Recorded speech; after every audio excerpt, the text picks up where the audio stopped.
Bonjour à toutes et à tous, nous sommes de retour en direct sur le plateau du Media Lab, ici à l'Université catholique de Lille, rappelons-le pour ces fameuses journées portes ouvertes. Et nous accueillons Rebecca Nobaïs-Louquet, je n'écorche pas votre nom, c'est bien ça.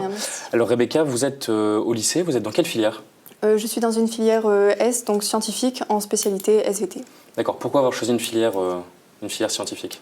J'ai choisi la filière scientifique car je voulais un peu m'ouvrir à toute forme d'esprit et en plus scientifique parce que je ne savais pas trop quoi faire et du coup me spécialiser le moins dans plusieurs domaines afin de pouvoir après m'ouvrir sur plusieurs champs. Pourtant vous vous intéressez au journalisme? Oui, exactement. Pourquoi le journalisme?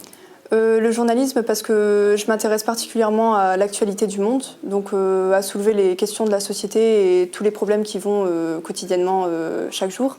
Mais en plus de ça, je trouve que le métier est totalement intéressant car en plus de pouvoir s'actualiser et s'informer sur tout ce qui se passe, il permet non seulement de pouvoir questionner la présence de l'homme dans le monde en général et du coup c'est ça qui fait que le journalisme est intéressant. Il y a beaucoup d'écoles de journalisme qui recrutent, oui, mais seulement sur le grade master.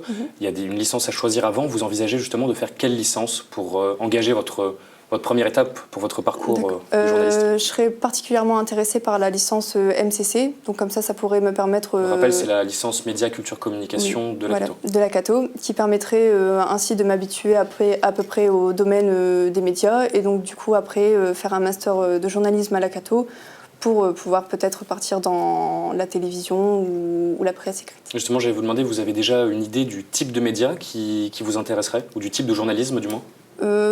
J'aimerais bien particulièrement travailler dans la télévision, donc pour TF1 ou France 2, peu importe, n'importe quelle chaîne de télé, mais du coup j'aimerais particulièrement travailler dans le domaine de la télévision. Ce serait de la présentation, du reportage, quelle spécialité vous toucherait un peu plus? De l'information m'intéresserait, mais je pense que le reportage serait plus enrichissant pour ce que je recherche dans ma vie. D'accord, et selon vous, quels sont les avantages, puisque vous envisagez une licence en MCC ici, quels sont les avantages que l'Université catholique a à offrir? Les avantages sont qu'il s'agit d'une école, d'université privée, donc il y a un suivi particulier envers l'élève, et du coup cela fait que nous ne sommes pas directement après le lycée perdus et comme des poissons dans l'eau, mais au contraire on peut ainsi plus se familiariser avec l'université et se sentir moins seul au quotidien. Ce qui est aussi dû au fait que les promotions sont plus petites et que l'interactivité entre les élèves est... Exactement, parce qu'être dans un amphithéâtre où il y a beaucoup trop de monde, après ça enlève un peu l'identité de la personne et du coup ce qui fait qu'on se sent particulièrement plus perdu.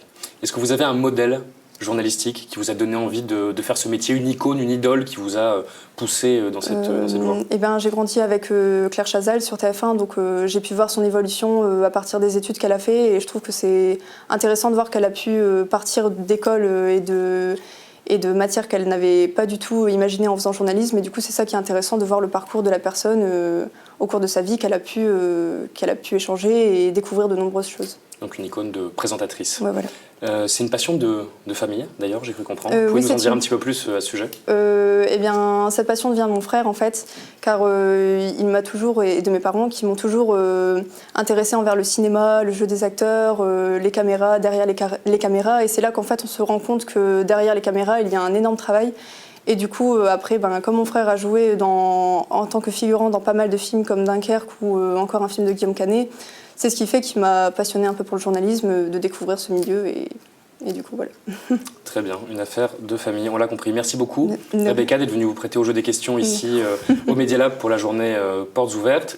Merci de nous avoir suivis pour cette interview. On se retrouve très bientôt pour un nouvel invité. À tout de suite.